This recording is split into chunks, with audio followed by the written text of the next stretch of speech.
Estudando o Evangelho segundo o Espiritismo. Um estudo sequencial da obra O Evangelho segundo o Espiritismo de Allan Kardec. Essa é a nossa forma de transmitir esperança, conhecimento e alegria.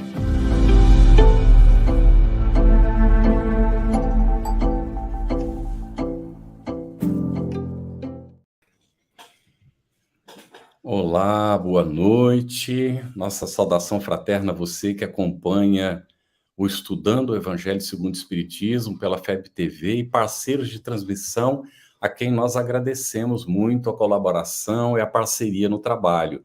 Damos as boas-vindas à querida Luziane Bahia, com quem nós dividimos aqui a responsabilidade do trabalho e aprendemos juntos, né, Luziane? E também as nossas queridas intérpretes para Libras, que é a Eliane Carvalho e Tainã Tinum, a quem também agradecemos muito. Elas são do grupo de estudos surdos espíritas. E os nossos convidados de hoje, nós contamos com nossa querida Marlene Fagundes Carvalho Gonçalves, que está de volta conosco, facilitadora de grupos de estudo do ESD e AD, membro da equipe do departamento da área de estudo da USE, União das Sociedades Espíritas de Ribeirão Preto, e também da USE estadual. E o nosso querido Jorge Godinho Barreto Neri, que é presidente da Federação Espírita Brasileira. Muito bem-vindos os dois. Nós cumprimentamos a você, Carlos, aos queridos convidados, a Eliane, a equipe que está aqui nos bastidores com a gente, cada um de vocês que está aqui chegando. Hoje o nosso estudo vai finalizar o capítulo 13 do Evangelho, não saiba a vossa mão esquerda, que dê a vossa mão direita, instruções dos Espíritos, benefícios pagos com ingratidão e beneficência exclusiva. Mas a gente já queria colocar aqui perguntas para que vocês possam trazer para a gente a resposta no chat. A gente tem essa característica aqui de sempre construir esse momento de estudo, então a gente agora vai colocar duas perguntinhas para vocês, na verdade, do sentimento que vocês tiveram em relação à situação, para que vocês possam participar com a gente no chat, tá bom? A pergunta é a seguinte: você, alguma vez, fez o bem e recebeu em troca a indiferença ou a ingratidão? Se isso já aconteceu, como você se sentiu? Então, coloca aí pra gente no chat, vamos interagir um pouquinho aqui, aproveitar a presença da Marlene e do Godinho, e a gente vai trazendo as respostas aqui para as nossas dúvidas. Godinho, a gente vai trazer para você a primeira pergunta, do item 19 desse capítulo, e tem um trechinho que é assim: que se deve pensar dos que, recebendo ingratidão em pagas de benefícios que fizeram, deixam de praticar o bem para não os ingratos? Muito obrigado, Luziane. Boa noite ao Carlos, a Marlene. Com muita alegria que cumprimentamos a todos, aqueles que também nos dão a oportunidade de estarem conosco, refletindo esta lição do Evangelho através dos canais da web. Quando nós agimos desta forma, é porque o exercício da caridade ainda ele não sublimou o nosso egoísmo, pois esta é uma atitude mais egoísta do que uma atitude caridosa. A caridade, quando ela é praticada, ela não exige demonstrações de reconhecimento. Isso é muito importante nós ressaltarmos. Porque se nós fazemos a caridade esperando alguma coisa, nós temos que refletir a respeito e também verificar se realmente estamos praticando a caridade, porque ela tem essa característica. E o exercício da caridade, ela passa pela experiência de nós fazermos o bem com desinteresse. E o bem, quando ele é feito desta forma, de uma maneira desinteressada, a doutrina espírita vem nos explicar que é o único que mais agrada ao Criador, agrada a Deus, agrada inclusive a nós mesmos, não é? Porque nós estamos realizando algo de coração, sem esperar nada, com amor, de coração aberto. E esperar reconhecimento é a chancela de que ainda somos orgulhosos, porque isso nos faz bem o reconhecimento daquele a quem nós fizemos alguma coisa, em especial a caridade. Então, e é um reconhecimento humilde daquele que vem a nós após receber, seja um benefício qualquer, né, como expressão da caridade, que vem nos agradecer. E se nós desejamos receber alguma coisa em troca, e nós achamos que é uma ingratidão, que não faz isto, é porque ainda também, lá no fundo, nós temos um pouquinho de orgulho, que nos sentimos bem com a humildade daquele que chega para nós e vem nos trazer o seu reconhecimento, a sua gratidão por aquilo que nós fizemos. Então, não devemos esquecer da recomendação de que aquele que procura na terra recompensa ao bem que faz, que pratica, ele não vai receber no céu, porque esse benefício já recebeu aqui na terra. Então, essa é outra recomendação que os Espíritos nos traz, né? Que nós devemos refletir. E aquele que não busca a recompensa aqui no mundo, certamente, ele, no plano espiritual, terá a sua recompensa. A sua própria consciência, né? Os espíritos que naturalmente inspiram-nos e inspiram aqueles que praticam a caridade desta forma, como instrumento dócil, instrumento afável, para que a caridade ela seja disseminada. Então, eu vejo que é importante estarmos conscientes, antecipadamente, de que o bem que fizermos a alguém não conta ou exige agradecimento. Muito bom, Godinho. Olha, nós temos já algumas respostas, nós vamos apresentar 3, depois a Lu também apresenta umas 3, e vamos apresentando, não é?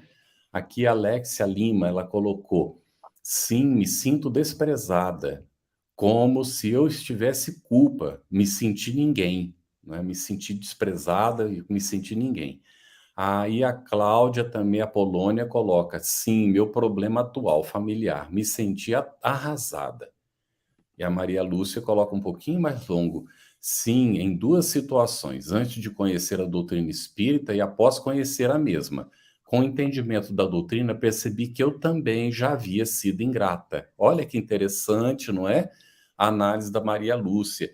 Às vezes as pessoas não conhecem o que a gente conhece, então é preciso ter muita tranquilidade no coração, não é? Para a gente, às vezes, aceitar a situação. Mas nós vamos aprofundar mais, também os nossos convidados comentarão a respeito do que vocês estão colocando. E aqui no item 19, Marlene, aprofunda para nós um pouco mais qual é o único bem agradável a Deus. Inicialmente, boa noite a todos, é um prazer estar aqui com vocês nesse momento de aprendizado para todos nós, né? E reflexões tão importantes que nos fazem analisar a nossa atuação no dia a dia, né? Acho que esse texto está trazendo situações muito ricas para esse aprendizado. Bom, pois bem, qual que é, então, esse único bem agradável a Deus aí? O próprio Evangelho, a própria lição traz isso, que é aquilo que é feito desinteressadamente. O que quer dizer desinteressadamente? Quer dizer que eu estou com o foco naquele outro que eu estou ajudando, meu foco está para ele, não mais em mim, não interesse em receber alguma coisa em troca, ou então de ter o reconhecimento. Isso a gente tem estudado e tem visto aí no Evangelho, né? Essa importância de olhar para o outro, então implica esse devotamento, essa abnegação, esse esquecimento de mim mesmo.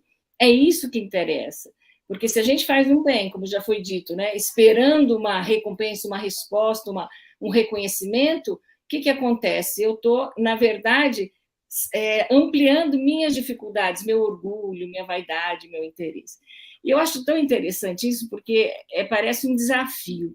Ao mesmo tempo que a gente tem que fazer um bem, né, que a gente está aprendendo, existe esse ensinamento, você tem que fazer um bem, eu não posso usar esse bem para alimentar meus vícios, meus defeitos, minha vaidade, meu orgulho. Olha que interessante, que conflito, né? Eu tenho que ajudar alguém, mas eu não vou fazer isso para que eu apareça como alguém que é do bem, que está ajudando. É um conflito que a gente vive cotidianamente, porque a gente tem que trabalhar conosco mesmo, né? É tirar o foco dessa recompensa, desse interesse, dessa vaidade que a gente traz e pensar realmente no outro, deslocar, né, esse foco não em mim mais, mas no outro. E isso é um desafio muito grande, porque nós ainda estamos pensando em ajudar o outro, mas ainda muito amarrado com essa ideia de que eu estou fazendo bem, que eu estou aparecendo como fazendo bem. Esse é o desafio que a gente precisa superar para que a gente consiga realmente fazer essa caminhada. E parece que é algo distante quando a gente lê no Evangelho e fala, não, isso aí, né, não tem a ver comigo. Mas quando a gente pensa uma situação muito concreta, né, de algo que fiz, como a pergunta que vocês fizeram e as respostas que estão aparecendo aí, no nosso dia a dia a gente se depara muito com isso. Quantas vezes a gente diz, eu dei um pão para alguém na rua, essa pessoa me virou a cara, ela nem falou obrigado e foi embora. Parece que a gente fica ofendido com isso. Então, a sua ação não era só voltada para atender uma necessidade, parece que se queria alguma reação da pessoa. Quando a gente para pensar nisso, vai ficando mais claro o que a gente tem que analisar, não é a situação, não tem que julgar se a pessoa virou a cara e foi embora, eu tenho que prestar atenção no meu sentimento, como eu me senti ao fazer isso. Se eu fiquei achando que ela não devia ter feito, então alguma coisa está errada, não com ela, comigo, com a minha ação. Né? Naquele momento que eu fiz, não foi pensando nela, foi pensando, talvez, em algum retorno que eu pudesse ter. Então, acho que essa lição vai mostrando isso claramente. Só pode ser agradável a Deus quando eu faço pensando no outro, pensando no bem do outro e meu foco é o outro. Se eu faço pensando em tirar alguma vantagem nesse sentido, pode esquecer, não foi o bem agradável a Deus. Muito interessante, tanto a fala da Marlene quanto do Godinho, eles trazem para a gente já a reflexão desse ponto da consciência, do que a gente faz, do que a gente está fazendo, com a linha de interesse que a gente tem, para que a gente não se perca nesses interesses próprios pessoais e deixando de lado aquilo que a gente tem de se predispor a fazer mesmo, né? Como uma tarefa, como algo que a gente deve observar com muito cuidado e carinho. Seguindo aqui as respostas da pergunta que a gente fez, qual foi a pergunta? Você alguma vez fez o bem e recebeu em troca a indiferença ou ingratidão? E como você se sentiu? Aí a Caroline respondeu assim: isso me acontece com muita frequência. Antes eu me sentia frustrada e até injustiçada. Hoje não me dói mais. Procuro entender também a condição do próximo. Acho que o tempo nos ensina muito. Muito sábia essa resposta. Fala de entendimento do próximo e fala também do tempo, esse mestre que vai nos conduzindo em muitos aprendizados. Olha o Kleber, o que ele trouxe. Me senti muito mal, como se eu fosse usado. E a gente tem algumas respostas bem nesse sentido também, né? E Meire Moraes respondeu: eu sempre fico triste, não fazer o bem e não receber a gratidão, por ser sempre pessoas que estão tão próximas de mim. E parecem ser estranhos, né? Estão tão próximos e agem da mesma forma. Então, a gente pôde compartilhar aqui um pouquinho mais da participação de vocês. Tá lindo, viu, gente? Vocês estão colocando aí, tá muito legal. Godinho, a gente traz mais uma pergunta desse item, né? Que a gente está conversando sobre o item 19, benefícios pagos com ingratidão. É uma mensagem de guia protetor. E a pergunta que a gente faz é a seguinte: por que Deus permite que a pessoa que faz o bem seja paga com a ingratidão? Olha, primeiramente, nós sabemos que nada acontece que não seja pela permissão de Deus, nosso Pai. Se há essa permissão, tem um objetivo, e nós devemos analisá-lo, porque este objetivo ele tem sempre o nosso desenvolvimento intelecto moral como foco para o nosso aprendizado. Então, se nós praticamos o bem e temos como ingratidão, isto é um teste. É para experimentar se nós somos perseverantes naquilo que nós estamos fazendo. Porque, senão, eu digo, eu fiz o bem uma vez, a pessoa não me respondeu nada, foi ingrata comigo, nunca lembrou daquilo que eu fiz, e aí eu desisto de fazer o bem. Então, como já foi falado, quando nós assim agimos é porque nós estamos muito mais com o egocentrismo do que com o altruísmo. Quer dizer, nós estamos fazendo as coisas para o nosso bel prazer, para que alguém venha, às vezes, de forma humilde, nos agradecer e a gente se sente bem. Então, isso é vaidade, isso é orgulho. Então, se Deus permite, é para nos testar sobre essa questão da perseverança, para ver se nós permanecemos com isso. E o grande ensinamento que nós tiramos desta permissão de Deus é olharmos com responsabilidade consciente as reformas íntimas que nós devemos fazer para que haja uma harmonia do conjunto.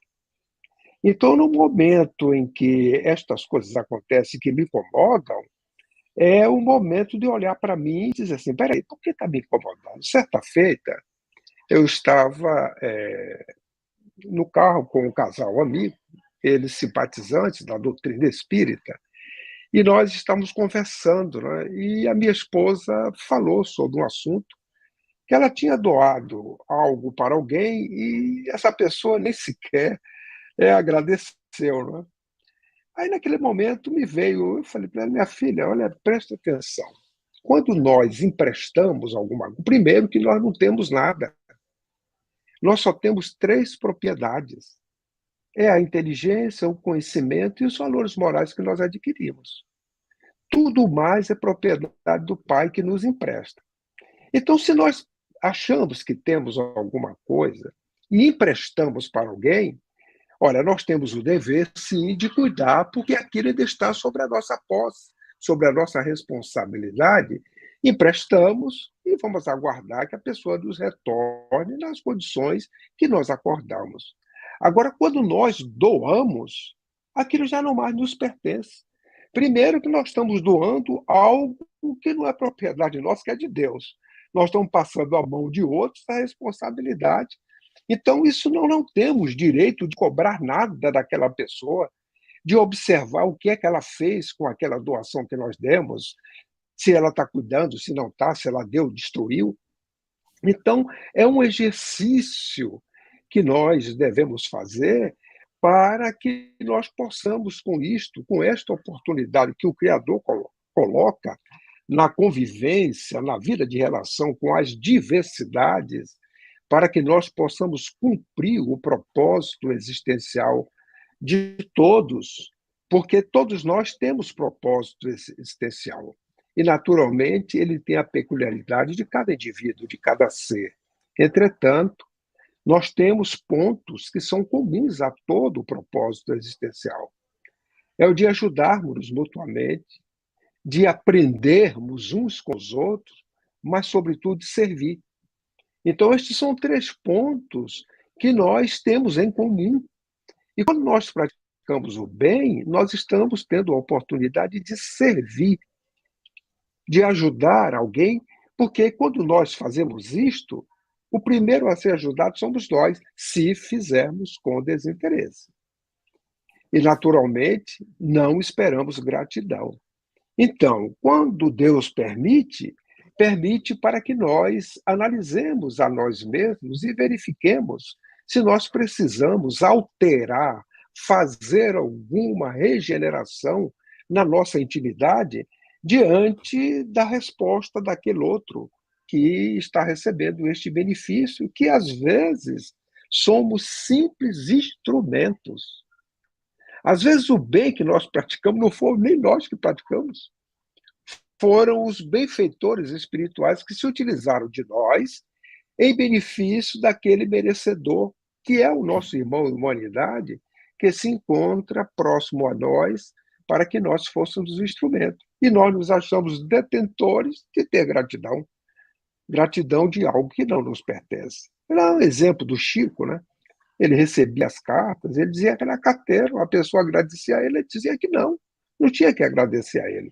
Se tivesse que agradecer, era o espírito, porque ele apenas pegou a carta, olha, para que é o endereço? Ah, é para o Carlos, então entrega para o Carlos. E assim nós vamos aprendendo com esta permissão que o Pai dá para que nós possamos conviver com pessoas que ainda por ignorância ou por não ter a compreensão da imortalidade, da verdadeira vida, ou mesmo da prática do bem, ela nos dá com ingratidão. E às vezes até porque as pessoas nem se tocam em dar um muito obrigado. E aquilo nos incomoda. Né? Às vezes a pessoa está com um problema, ela esqueceu, não é nem mal educada. Por isso que cabe, nestas oportunidades que o Pai concede, nós fazermos, primeiramente, a nossa autoanálise, antes de qualquer coisa que possamos pensar sobre o semelhante, para verificar que, na realidade, o problema é sempre nosso, não é daquele a quem nós estamos praticando o bem. Ao contrário, aquele irmão nosso está sendo a ponte, está sendo a oportunidade para nós praticarmos o bem. E perdemos a oportunidade porque a gente já quer a gratidão aqui mesmo. Então, nós vemos que nada acontece sem que o Pai tenha um objetivo para o nosso crescimento intelecto-moral. Muito bom. Aqui nós temos um comentário da Valdineide Alves. O ser humano é natural que sinta-se elogiado, reconhecido, amado e útil. Isso não é orgulho nem vaidade. Valdileide Alves, de acordo com o que nós estamos ouvindo e vendo, né, na mensagem do Evangelho segundo o Espiritismo, cabe aqui perguntar: será que não é orgulho nem vaidade mesmo? De toda maneira, não é? O Evangelho de Jesus, como o Godinho acabou de comentar, nos recomenda fazer o bem sem esperar nada em troca. Então, se a gente, de alguma maneira, não é, se sente bem sendo elogiado, será que não é o que a gente está buscando, então? Precisa do elogio para que, a questão é essa, né? Para que a gente faça o bem? Então, vale a pena a gente, né, considerar, examinar se de fato, né, não é fruto de orgulho e vaidade. Então, aqui vai ter uma pergunta já já do Danilo, que vai complementar, que a Marlene vai responder para nós, mas antes a gente quer apresentar isso aqui, que é um comentário da Marlene Viegas. Carlos, Sim, pode falar, pode falar. eu não sei se é possível aí, sobre esse comentário anterior, devemos lembrar que o guia e modelo é Jesus. Isso. E Jesus, ele nunca esperou gratidão de ninguém. Lembremos que no caminho para o Gólgota, podemos dizer que quase todos, se não todos, que ali se encontravam, foram, de uma maneira ou de outra, beneficiados pelo Cristo. E ninguém deu gratidão a ele. E nem ele exigiu. Na hora de gritar Barrabás ou Jesus, todo mundo gritou Barrabás. E ele manteve-se em paz. Então, se nós esperamos, sim, nós devemos fazer essa análise interior, porque sim, não devemos negar, ainda é orgulho nosso, ainda é o nosso egoísmo falando mais alto do que o ato de colocar o amor em ação para com o próximo. É claro que todos nós gostamos de elogio porque ainda temos, em dose maior ou menor, não é, esta condição de egoísta, de vaidoso, de orgulhoso, e nós estamos aqui para trabalhar. Só que, numa existência, o Pai Misericórdia é tão bom que ele diz assim: olha, você tem 80% ainda de egoísmo, mas nessa encarnação você não vai poder pagar 80%. Se você pagar 10%, você vai voltar com 70%. E é isso que você pode carregar nos ombros. Aí nós viemos aqui, está trabalhando somente 10% e voltamos. Então, estas sensações que nós temos, dessas respostas por aquilo que nós fazemos ao próximo, ainda faz parte dessa nossa perfectibilidade, né? Que a gente vai tendo e que precisa ser trabalhado. Agora, o importante é que um dia nós tenhamos isto de forma tão natural e espontânea que nós vamos fazer o bem como Jesus, sem esperar nada. Agora, lembrar de Emmanuel, que diz assim: antecede a espontaneidade, a repetição e a disciplina. Porque nós ainda não temos, e a gente tem que fazer de forma consciente para levar isso ao inconsciente e sair de maneira natural. Mas para isso é necessário que você repita, repita, repita, disciplinadamente, até o dia que aquilo faz parte e vai normalmente. E nós ainda não temos essa disciplina, nem essa repetição. Não é? Então, é apenas uma reflexão sobre este ponto, para que a gente possa realmente ir levando estas reflexões mais para a nossa análise interior, que é o que nós precisamos fazer. Excelente, Godinho, muito bom. Então, a Marlene Viegas diz: a mim não me importa se as pessoas que eu ajudo se são gratas ou não. Eu faço a minha parte que vem do coração. Muito bem, o caminho é por aí, não é? E a gente realmente ter a humildade de realizar sem esperar retribuição. Na outra contrapartida, a gente estava comentando, né, que querer, de repente, receber elogio ou agradecimento pode ser fruto de orgulho e egoísmo, né? Mas o Danilo Ruit, ele pergunta, Marlene, a ingratidão é proveniente do orgulho ou do egoísmo?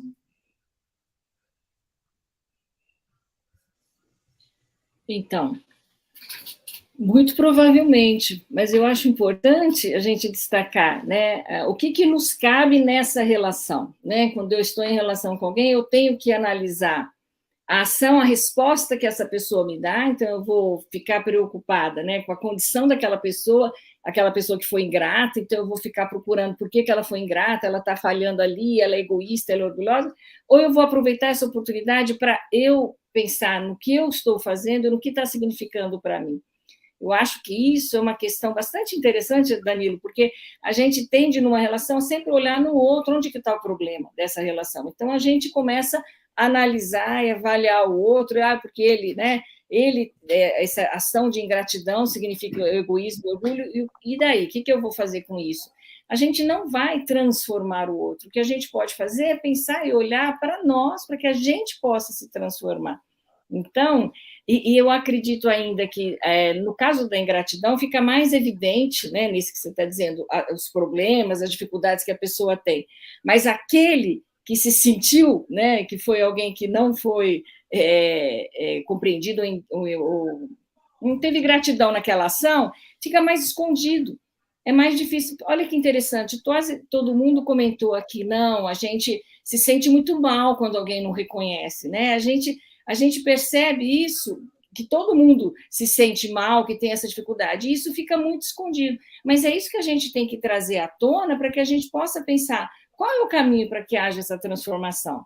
Eu posso mexer comigo, eu posso me transformar. Se eu fui ingrata, aí sim alguém falou isso, que bom, presta atenção. Mas se eu recebi uma ingratidão, eu tenho que estar atenta também a esse meu sentimento, porque é isso que vai me chamar a atenção. E são coisas, gente, do cotidiano, do dia a dia. É alguém que, sabe, que uma pequena ação faz alguma coisa e a gente acha tão normal e não analisa e não percebe o quanto que aquilo afetou o meu sentimento, quanto que isso põe à tona essa minha fraqueza, essa minha dificuldade que precisa ser trabalhada. Então, eu fico pensando assim, se houve essa ingratidão, essa pessoa que foi ingrata, ela vai acertar as contas, não é com a pessoa que fez o bem para ela. Se um filho é ingrato, ele não tem que acertar contas com o pai, com a mãe, ele vai acertar e vai caminhar com Deus, né, com ele próprio, com a própria consciência. Então, ele não é com os pais que ele vai acertar essas contas. Por que eu estou dizendo isso? A gente tem que estar sabendo, analisando as nossas ações e entendendo qual é o nosso caminho. Eu fiz alguma coisa para o outro porque eu quis ajudá-lo, porque eu quis que aquilo fosse bom, porque eu estava olhando para ele. Aí, a partir do momento em que eu fiz aquilo, pronto, a minha ação eu já alcancei. Esperar uma resposta disso é atender, sim, um resquício, alguma coisa de vaidade, de orgulho, como já foi colocado aqui. E é muito difícil a gente perceber isso, por isso é importante estudar e olhar e tentar abrir, né, um pouco isso que acontece de uma maneira tão escondidinha, né, da gente próprio, da gente mesmo. Então, vamos começar a prestar mais atenção. Como eu me sinto quando eu faço um ato desse? Eu me sinto bem? E se não se preocupe, o outro respondeu, não respondeu, vai para frente, vai em frente. Você tem muito, nós, né, temos muito o que fazer ainda para exercitar na prática, fazer esse exercício, como o Godinho falou, né? É um exercício mesmo que a gente tem que fazer de transformação, não é de um dia para o outro. A gente ainda vai ter muitos caminhos aí pela frente, mas se eu não exercitar, se eu não tiver essa disciplina, vai ser muito difícil chegar lá. Eu não vou esperar que isso venha, imediatamente eu já aprendi, já joguei fora meu orgulho, não, eu consigo lidar com isso. Eu tenho que exercitar. Vou sofrer um pouquinho, mas vou pensar, vou analisar, vou falar, não, vou deixar para lá, vamos para frente, vamos focar naquilo que eu preciso seguir, né, que tem a ver com as leis divinas, com aquilo que o Mestre Jesus nos ensinou. A gente vai percebendo das respostas, tanto da Marlene quanto do Godinho, esse aprofundamento, e vai adentrando para essa questão do cuidado de estudar-se, da consciência e do exercício, do que a gente faz do que a gente está percebendo. A gente vai notando essas coisas que estão escondidas e o que a gente faz disso. Né? Vamos trazer uns comentários aqui ainda das respostas. A Ana Correia coloca assim: no início me senti estranha, mas depois entendi que fiz a minha parte e isso é que deve importar para quem faz. Muito bem, e a gente vai seguindo nesse caminho, como o Godinho colocou, que é uma construção, é o exercício que a gente vai tentando. A Gilza colocou, fiquei triste, porque achei que estava fazendo bem. Ou seja, o retorno, né, a repercussão talvez não tenha sido positiva, e por isso ela ficou triste, né? A Karine, ela traz esse comentário, está em duas partes aqui. Ela colocou assim, eu me importava quando as pessoas eram ingratas comigo. Ficava magoada. Mas, conhecendo a doutrina, entendi, aí ela complementa, que os ingratos estão ali para nos ensinar e que eu sim não posso me dar o direito de ser ingrata. Interessante essa questão, que é trazer para si mesma a reflexão daquilo que está ocorrendo e das repercussões, né, daquilo que vai sendo eleito ali como atitude e comportamento. E aí, Godinho, a gente queria trazer uma pergunta do Theo, que está aqui no chat, para você. Ele colocou assim, como ajudar alguém e, ao mesmo tempo, não gerar acomodação na pessoa? Muitas vezes percebo nossa ajuda gerando comodismo. É uma pergunta interessante. Eu gostaria, antes de responder, lembrar de uma coisa. Às vezes a gratidão ela não se dá através da verbalização. Às vezes a pessoa, o pensamento da pessoa, posteriori, uma lembrança qualquer, num momento qualquer, um sentimento, é uma forma de expressar. E nós nem estamos presentes, nós nem sabemos disso. E a pessoa nunca diz um obrigado para nós através da expressão da voz, né? Então é algo também que a gente deve pensar, porque às vezes a gente acha que é ingrato porque a pessoa não verbalizou, mas na realidade as suas ações, seus pensamentos, de forma oculta, longe, ou até de alguém que sabe que foi feito bem àquela pessoa, ela também, um terceiro, talvez ligado por laços familiares, também agradeça. E a gente nem sabe disso, né? Mas vamos lá. Esta questão é muito interessante, porque também é uma outra forma de nós analisarmos. Primeiro a esmola, ela é muito humilhante. Quando nós ajudamos alguém dando a esmola e somos repetitivos nisto, e verificamos que a pessoa é levada à ociosidade, nós podemos cambiar essa forma de ação para ajudar promovendo a pessoa. Eu posso ajudar alguém que está precisando de R$10. Aí eu vou oferecer para ela um trabalho simples. Vou dizer, olha, você poderia realizar para mim essa tarefa? Aí a pessoa vai e eu pago a ela o valor da tarefa, que talvez seja até mais do que R$10. Mas ela vai se sentir valorizada, porque ela ganhou aquilo que ela necessitava pelo trabalho.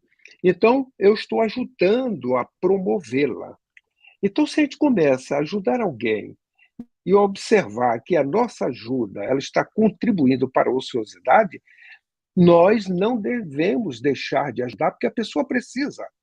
Mas nós devemos mudar o mecanismo de ajuda, porque nós observamos que aquela pessoa está necessitando da ajuda, mas também da promoção. para que ela possa se reerguer, não é? Que às vezes não se faz só na ajuda, às vezes a pessoa precisa do pão material, a gente vai dando, vai dando, vai dando, vai dando, diz, puxa, essa pessoa nunca sai disso, a gente faz uma análise mais profunda, procura conhecê-la, ver a família, etc., e busca também, de forma silenciosa, uma mudança, uma tática diferente para que ela se sinta promovida, ela se sinta realizada, ou até, dependendo da ajuda, nós podemos até fazer um acordo bilateral. Vamos dizer assim, olha, eu vou lhe ajudar com o propósito de você deixar esta ajuda e durante um certo período, porque tem outras pessoas necessitadas e eu não posso atender a todas. Então, o que é que eu vou fazer? Eu vou lhe ajudar para que você se reabasteça daquilo que você precisa, mas você vai se comprometer em trabalhar, em se esforçar, para que você também possa me ajudar depois a nós ajudarmos outros necessitados nas suas condições. Então, são maneiras que nós devemos fazer para que nós possamos não deixar cair nesta situação. Entretanto, se a pessoa necessita de ajuda, é uma ajuda material, e ela continua, o problema é dela, não é nosso. É a nossa persistência, né, para que a pessoa possa, com isso, ser ajudada. Se ela não quer, nós não vamos deixar de ajudar. Nós vamos sempre buscando conscientizá-la da outra necessidade, porque aí já passa a ser uma ajuda no outro campo, que não é, no caso que eu estou me referindo, uma ajuda restrita a um bem material que você dá. Essa pessoa está necessitando de outro tipo de ajuda. E nós temos muitos recursos nesse tipo de ajuda nas casas espíritas, através da oração, da prece, né? de levarmos o nome, porque às vezes a pessoa se encontra numa situação e nós nunca devemos deixar de considerar ambos os planos da vida. Porque às vezes a gente olha só o plano material, mas aquela pessoa está sendo influenciada por alguém que não quer o seu progresso, e ela já se encontra numa faixa que possibilita essa afinidade. E se nós orarmos por aqueles que estão próximos em ambos os planos da vida, talvez essa ajuda seja muito maior do que a outra que naturalmente nós fazemos com a entrega de algum bem material ou de alguma coisa que venha dar a ela essas condições.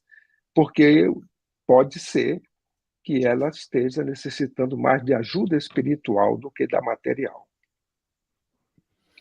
Muito bom, Godinho. Sabe que dentro dessa pergunta e da sua resposta, eu me lembrei ainda, vivendo no interior de São Paulo, jovem, naquela época, eu soube que o Divaldo ia fazer uma palestra num centro espírita em São Paulo.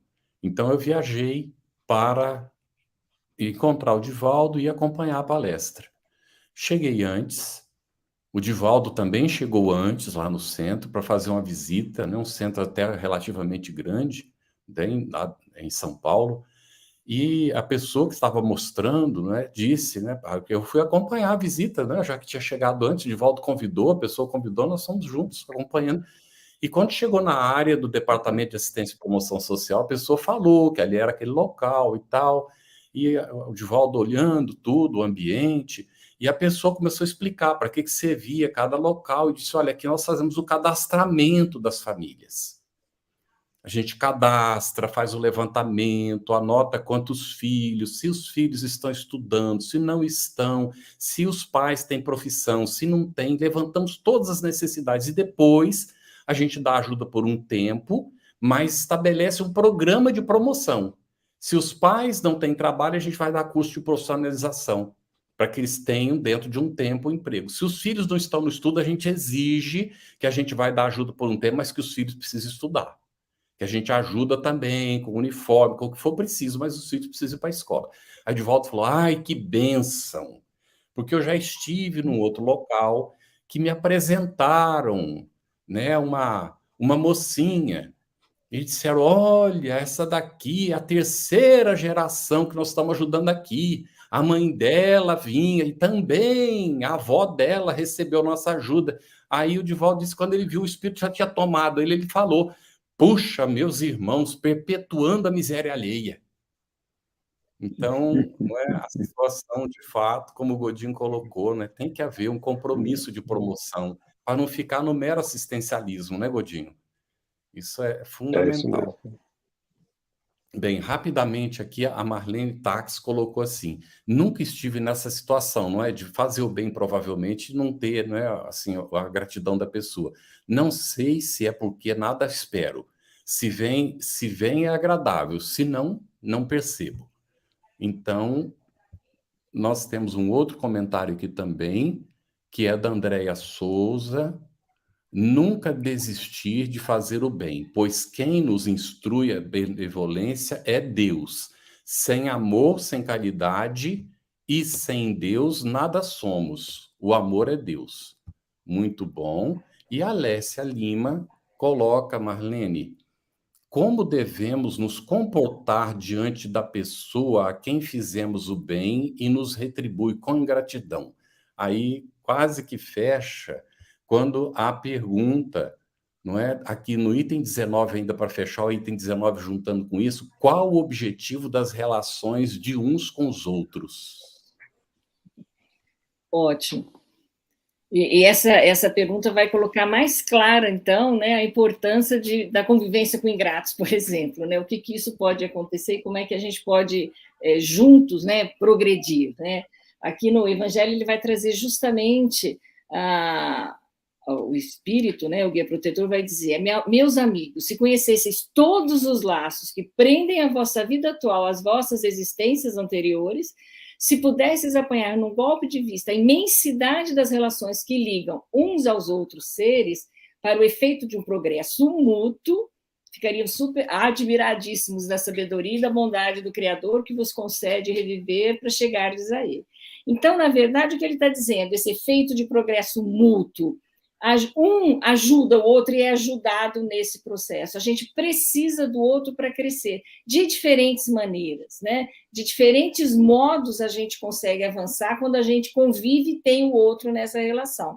Lá no Livro dos Espíritos, na pergunta 768, tem uma resposta que eu acho incrível e nos guia muito, né, pensar sobre isso. Ele diz assim, o Espírito respondendo à pergunta de Kardec: o homem tem que progredir. Insulado, sozinho, isolado, isso não lhe é possível, por não dispor de todas as faculdades. Falta-lhe o contato com os outros homens. No insulamento, ele se embrutece e se estiola. Então, a gente vê a necessidade de ter esse contato com o outro para que a gente possa avançar. E essas oportunidades de crescimento com o outro se dão de muitas maneiras, né? Então, uma coisa é você conviver com alguém que te ensina, que aprende junto e que nos coloca à prova. Como é que eu vou saber se eu tenho paciência se eu não for nunca exigido, se nunca ninguém pisar no meu pé, né? Se nunca alguém me fizer alguma coisa para eu poder responder diante daquilo? Como eu vou saber? Né? Então, estar junto no sentido de aprender junto, mas também de colocar em xeque, de testar aqueles aprendizados é fundamental, nos ajuda a crescer, a caminhar. E esse contato, como bem disse aqui o Espírito, também se estende a diferentes reencarnações. Importante a gente lembrar e destacar isso, porque a gente vive junto diferentes experiências, a gente tem oportunidades de voltar juntos para revisar aquilo que a gente fez, para ter novas chances de consertar os erros. Então, é muito importante saber isso, que a gente tem essas oportunidades de viver junto, de errar e de poder melhorar e de poder voltar. Tem um grupo de espíritos aí, familiares e amigos, que vão acompanhando a gente nessa jornada evolutiva, esse progresso mútuo. Então, essas situações, muitas vezes, da ingratidão, faz parte dessa experiência aí, de que cada um está tendo, e que todo mundo pode sair ganhando com isso, no sentido do aprendizado que a gente tem, naquilo que a gente pode se tornar melhor e o que a gente pode avançar. E só mais uma questão também, não é só pensando também nesses espíritos familiares, quando a gente fala de progresso mútuo, a gente pode pensar que a gente está inserido aqui num grupo muito maior, que é toda a humanidade.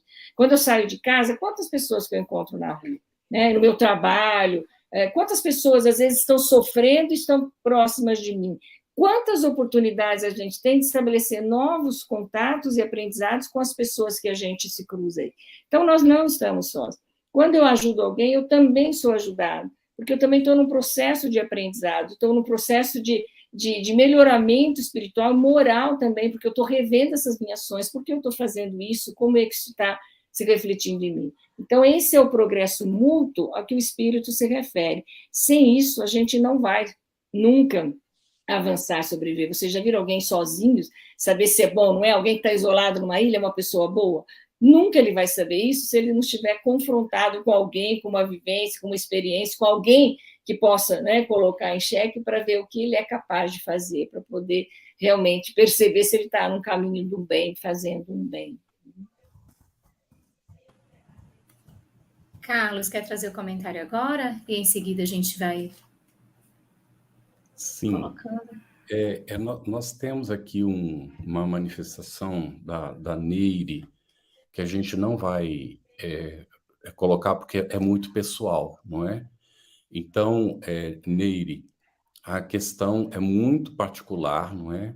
É interessante que você procure uma atenção fraterna de uma casa espírita, se você preferir, para conversar, não é, a respeito do assunto.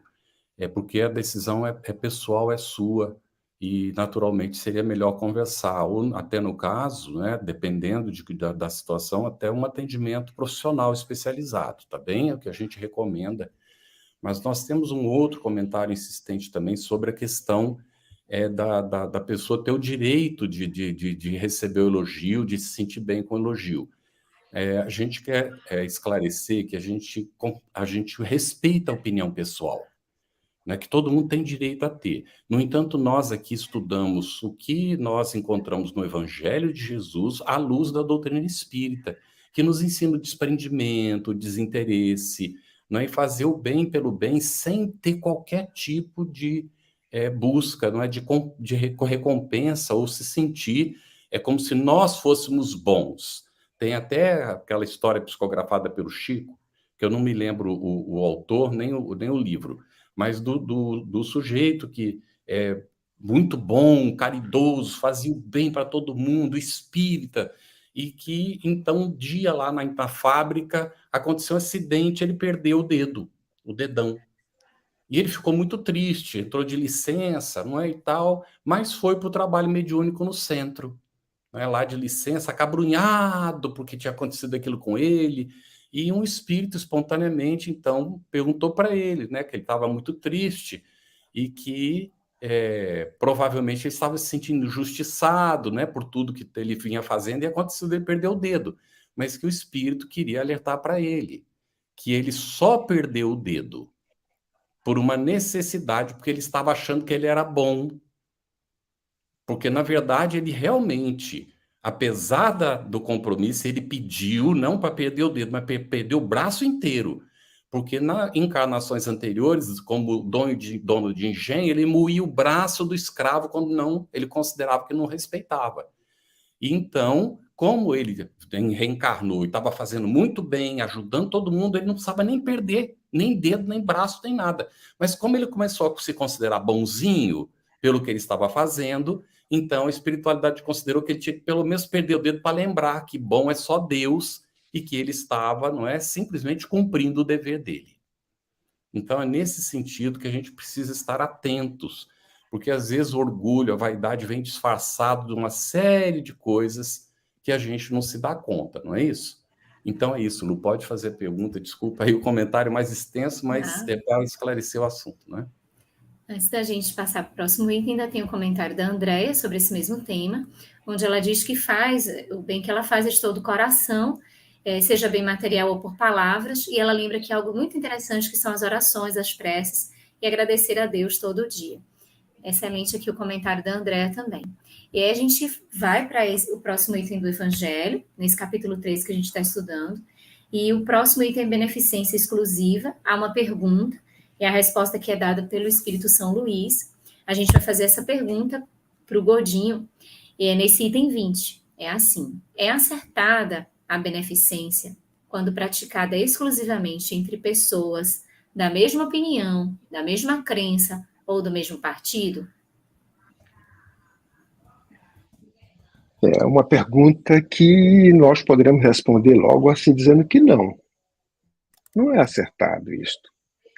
É porque a beneficência é para ser praticada por todos, indistintamente. Se agimos praticando a beneficência com exclusividade, nós estamos indo na contramão da recomendação que a Lei Áurea nos orienta de desejarmos o outro que nós gostaríamos para nós. E nós não gostaríamos de estar fora da exclusividade, de estar parte, de estar em outro partido, porque não fazemos parte daquela exclusividade que alguém colocou e nós estamos fora. Então, praticar a beneficência com exclusividade é alimentar o espírito de seita, o espírito de partido, que não é instigado pelos espíritos superiores. Isso é muito importante nós analisarmos esse aspecto, porque os espíritos superiores eles não instigam isso. Devemos exercitar a compreensão de que somos todos irmãos, todos nós fazemos parte de uma humanidade como filhos do mesmo Pai.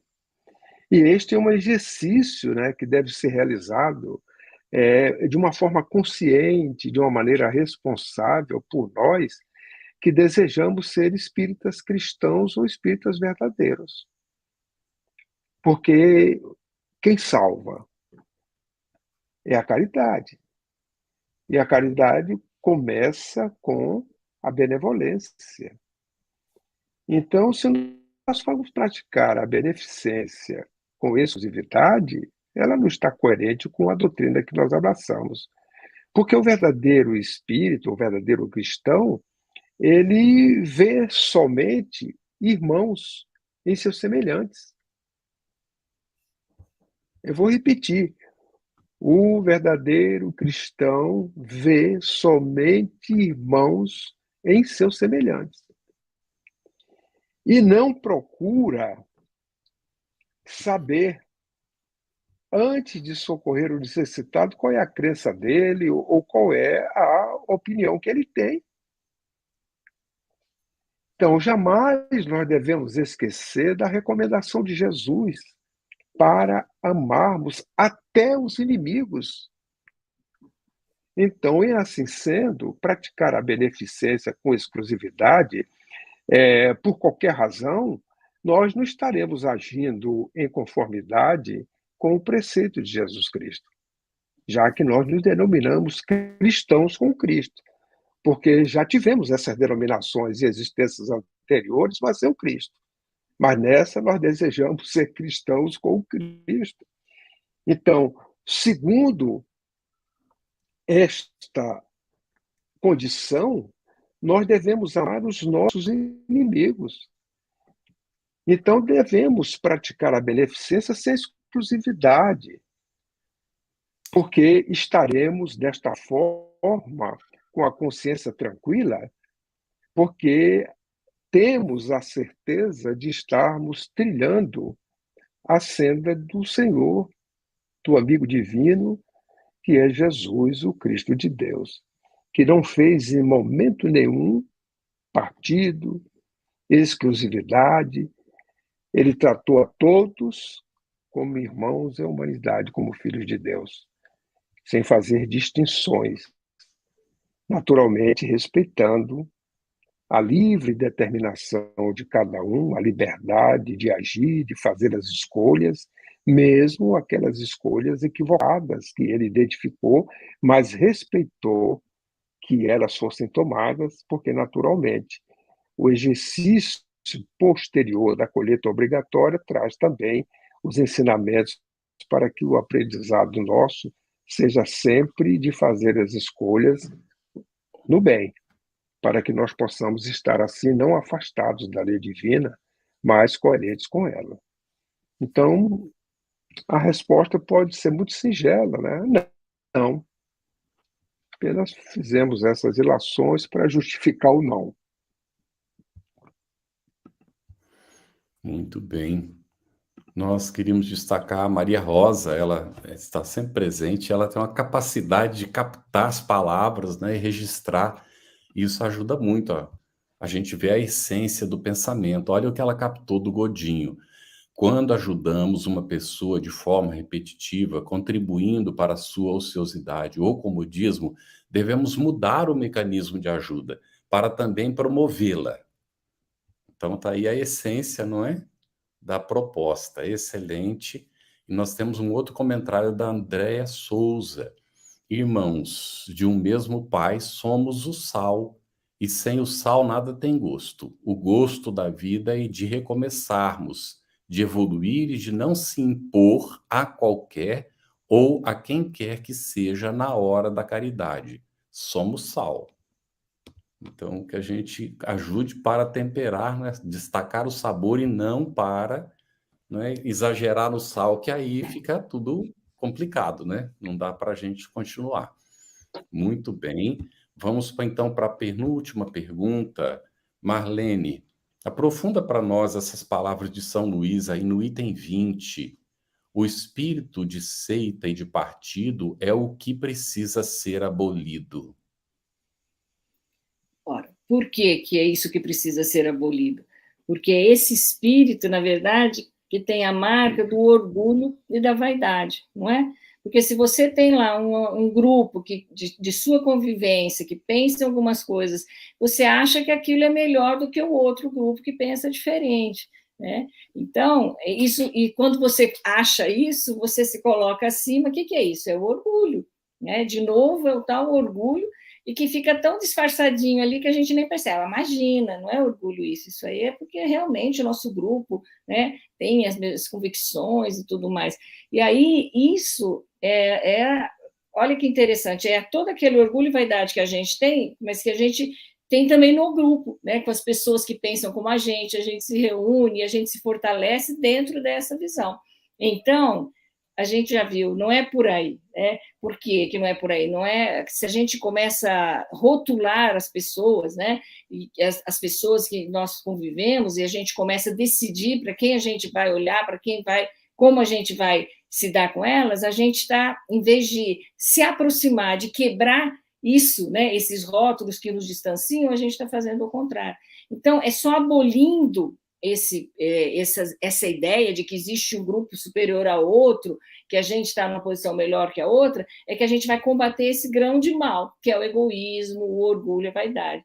Eu só vou conseguir entender o outro, olhar para o outro, e aqui, no caso, ele está falando, né, justamente da beneficência, né, para o outro. Se eu me abrir, quando eu consigo perceber que não existem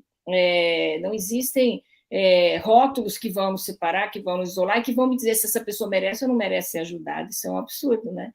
Mas faz parte aí da nossa condição mesmo evolutiva. Nós temos a tendência a se agrupar, né? Um grupinho daqui que pensa de uma maneira, pensa diferente, e a gente tende a valorizar e só enriquecer, e só olhar para isso. E a gente sabe que, na verdade, não foi isso que Jesus nos ensinou, né? E Jesus exemplificou tanto o olhar que ele tinha, o acolhimento para todos. A gente tem que sair dessa situação, abolir essa ideia para que a gente realmente se veja, se sinta como irmãos dentro da humanidade, na nossa humanidade.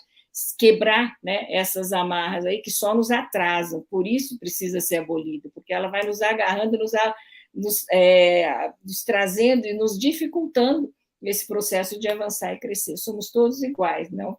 Vamos acabar com essa história de seita, de partido. Né? As respostas tanto da Marlene quanto do Godinho vai nos conduzir nessa percepção da verdade, de nós encontrarmos esse aprofundamento da verdade. O que é essa verdade? A verdade do nosso comportamento, da nossa linha de interesse, da nossa ação, aquilo que a gente quer efetivamente sendo cristão. Qual é a verdade? Qual é a sinceridade?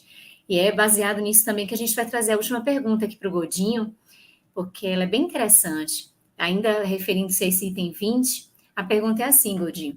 Se sou cristão e não consigo ver nos meus semelhantes irmãos meus, o que posso fazer? Tudo tem seu início.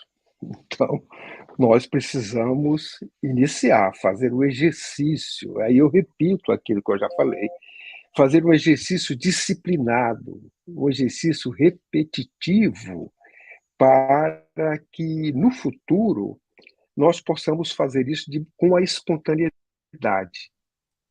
Hoje, há a necessidade de transformar um hábito milenar que nós temos de olharmos o outro como amigo, ou inimigo, ou estrangeiro, ou persona não grata, transformar isso em um novo hábito que precisa ser disciplinado e repetitivo, que é o de olharmos-nos como filhos de Deus. Então, nós temos que praticar isso. Não tem outra alternativa.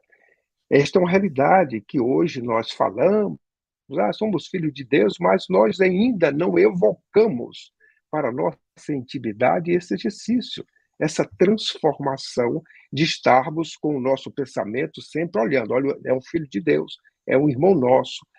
Pode ser quem for, ter os hábitos mais agressivos, podemos dizer assim, um bárbaro vivendo na época que nós estamos vivendo.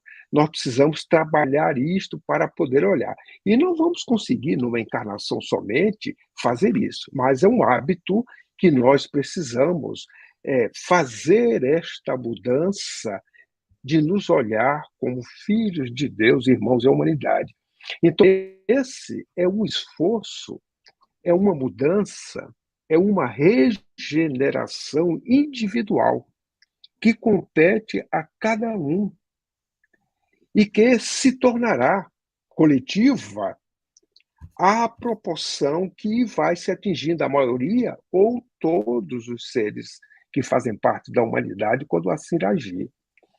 Então, o que nós devemos fazer é o melhor de nossa parte, é realizarmos este exercício de forma consciente, de forma responsável, para que essa mudança íntima ela vá se fazendo gradativamente de nós na construção de uma fraternidade, na construção da fraternidade universal, como Jesus nos ensinou. Mestre, ou Jesus, porque naquela época ele ainda não era considerado mestre, era um jovem, os teus pais estão te procurando. Aí ele pergunta, quem são meus pais, meus irmãos? Ele ali abriu uma nova fase de reflexão para o caminho da fraternidade.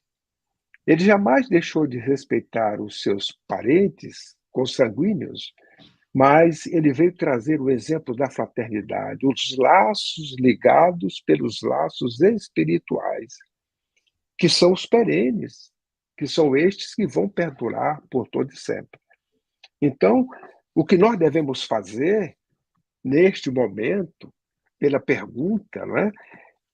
Já que eu sou cristão, e para olhar os nossos irmãos como filhos de Deus, os nossos semelhantes como irmãos, eu tenho que iniciar esse exercício. É uma maratona, mas quem ganha uma maratona, ele faz N maratonas antes daquela que é para valer.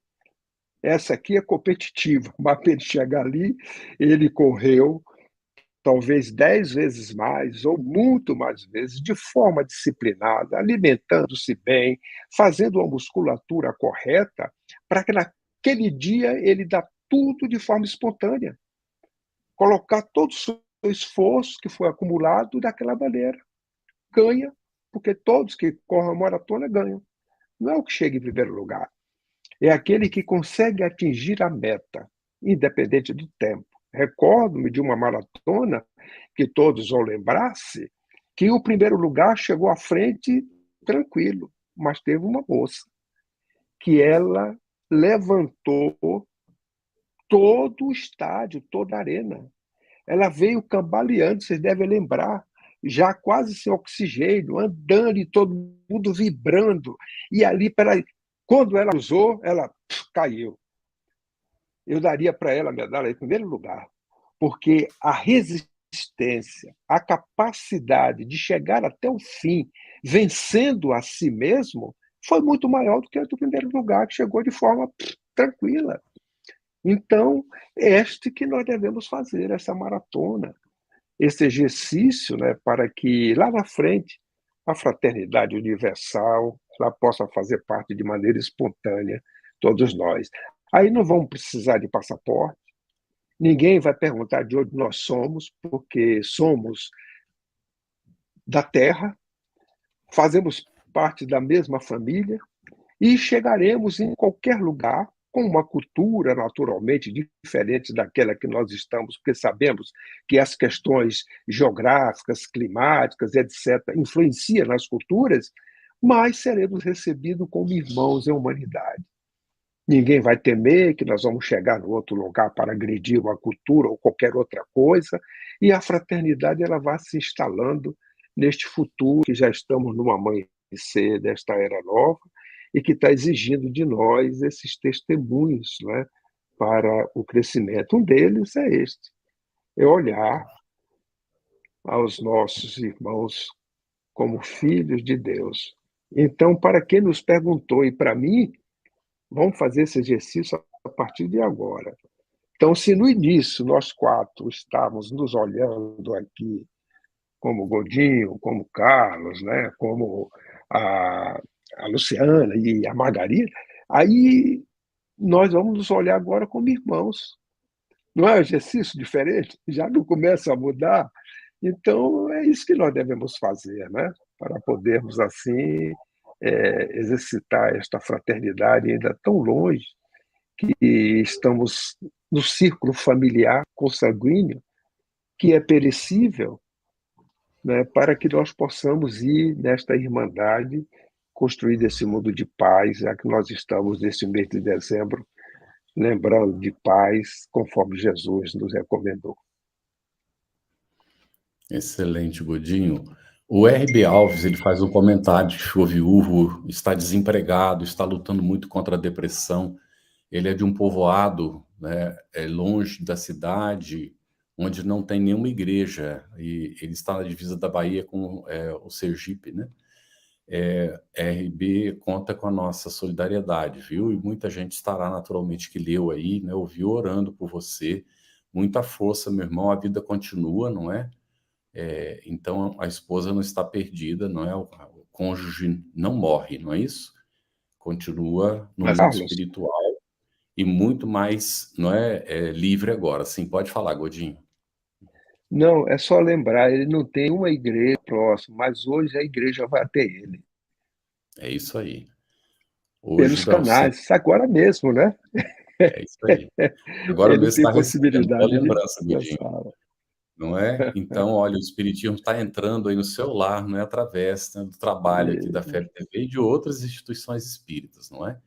O Leonir também comenta, o melhor da doutrina espírita, não é? É que não exige de nós santidade imediata, mas esforço em domar nossas más tendências ou inclinações. Dentro de todo o comentário que foi feito, não é? Fica o destaque. Olha, gente, hoje nós terminamos aqui o capítulo 13 e também encerramos o semestre. Então, nós vamos ter um recesso agora. Retornaremos no dia 9 de fevereiro de 2023. Anote aí na sua agenda, quando nós retomaremos o estudo, iniciando o capítulo 14. Honrai a vosso pai e a vossa mãe. Contamos com a sua presença e participação. Nós queremos agradecer muito a equipe da FEB-TV por todo o trabalho aí realizado, aos parceiros de transmissão simultânea, as nossas queridas intérpretes para a Libras, sempre firmes. Hoje nós vimos aí que a Elaine está sozinha, não é? E outro dia a Tainã também teve que ficar sozinha conosco. E aos nossos convidados, né, que hoje nos deram apoio, a Marlene e o Godinho. Nós queremos aqui deixar um voto de Feliz Natal, de Feliz Ano Novo para todos vocês, desejando bom recesso. E a Lu e eu combinamos de pedir rapidamente 2 minutos, Marlene, 2 minutos, Godinho, para uma mensagem final, aí de final de ano, para os nossos internautas que nos acompanham no Estudando o Evangelho segundo o Espiritismo. Por gentileza, Marlene, depois Godinho, e a gente encerra. Na verdade, é uma mensagem mesmo que de agradecimento às oportunidades, que a gente esteja sempre atento, né, a essas oportunidades de aprendizado, de crescimento, cada reflexão dessas que a gente ouve, faz, e pode nos ajudar muito nessa caminhada. Então, vamos aproveitar, né? Olha quantas coisas foram construídas nesse ano, quanto foi possível aprender para poder nos ajudar aí nessa caminhada. Eu estou muito feliz aí com todas essas experiências, com essas oportunidades, tenho certeza que todos vocês também, né? Que Jesus possa estar nos abençoando, nos amparando sempre nessa nossa caminhada a todos. Um grande abraço. Godinho, por favor. Eu apenas gostaria de lembrar que são nos momentos graves que nós tomamos as deliberações mais difíceis. A humanidade está vivendo momentos graves, toda a face da Terra. Mas, ao mesmo tempo, são momentos repletos de oportunidade. E uma oportunidade é nós aferirmos se estamos em paz ou em guerra. São nesses momentos que a gente consegue aferir. Como fazer isto? Porque a paz que tanto propalamos, que Jesus nos ensinou, nós já sabemos que está dentro de nós.